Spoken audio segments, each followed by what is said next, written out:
అందరికీ జేబీ మందాకృష్ణ మాదిగ గారికి నా హృదయపూర్వక పాదాభి నమస్కారాలు తెలియజేసుకుంటున్నాను.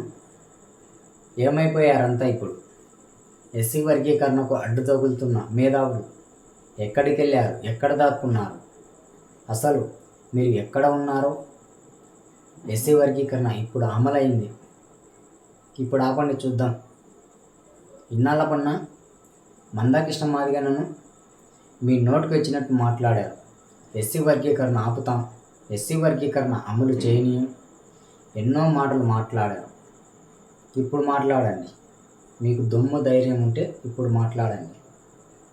మందాకృష్ణ మాదిగన్న గారు ఎంత ఓర్పు బట్టి 30 ఏళ్ళ నుంచి తన జీవితాన్ని మాదిగ ఉపకులాలకు అంకితం చేశాడు. ఆ పోరాటం ఇప్పుడు ఫలితం అప్పింది. మందాకృష్ణ మాదిగన్న గారు చేసిన పోరాటానికి కృషి ఫలితం ఉండద్దా? దేవుడు అనేవాడు ఉన్నాడు కదా, మంచిని మంచే చేస్తాడు, మంచికి న్యాయమే జరుగుతుంది. దేవుడు లేకపోతే కదా న్యాయం జరగకపోవడానికి.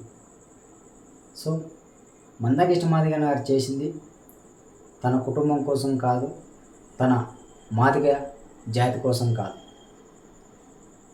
58 కులాల కోసం, మాదిగ కులంతో కలిపి 59 కులాల కోసం, అన్ని కులాలు విద్యాపరంగా ఉద్యోగపరంగా లబ్ధి పొందాలనే దిశగా మందాకృష్ణ మాదిగన్న గారు పోరాటం చేశారు. అలాంటి పోరాటాన్ని ఎవరు ఆపలేరు, ఆపరు కూడా. మీకు ఇప్పటికే అర్థమై ఉంటుంది, మీకు అర్థమైంది అప్పటికే. కానీ మీరు దొంగ నాటకాలు చేస్తూ ఎన్నో సభలు పెట్టి మందాకృష్ణ మాదిగన్న గారికి విరుద్ధంగా మీరు చేశారు. ఇప్పుడు చేయండి, మీకు దొమ్మ ధైర్యం ఉంటే. మీరు చేయలేరు, ఎందుకంటే మందాకృష్ణ మాదిగన్న గారు చేసింది న్యాయమైన పోరాటం.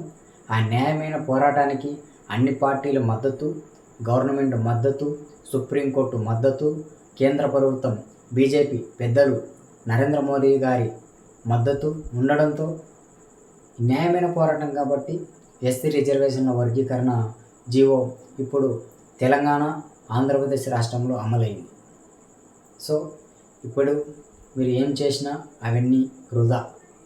ఇప్పుడు మాట్లాడండి. మందాకృష్ణ మాదిగన్న గారు బాత్రూంలలో దాక్కుంటారు, మమ్మల్ని చూసి, మా సభలను చూసి ఎన్నెన్నో మాటలు మాట్లాడారు. ఆ మేధావులలో ఏమైపోయారు? ఇప్పుడు గడ్డకొచ్చి మాట్లాడండి. మీకు దమ్ము లేదా, ధైర్యం లేదా?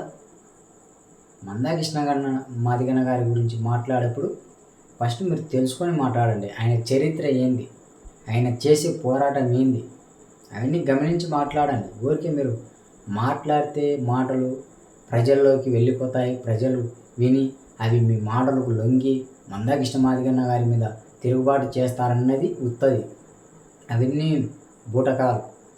సో ఇప్పటికైనా మారి మందాకృష్ణ మాదిగన్న గారికి మద్దతు ఇచ్చి రానున్న రోజుల్లో ఇంకా మన దళితులకు రావాల్సిన వాటాలు చాలా ఉన్నాయి.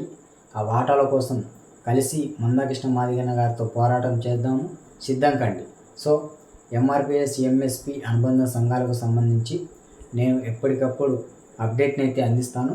మీరు మన ఛానల్ని సబ్స్క్రైబ్ చేసుకోండి. థ్యాంక్ యూ, ధన్యవాదాలు.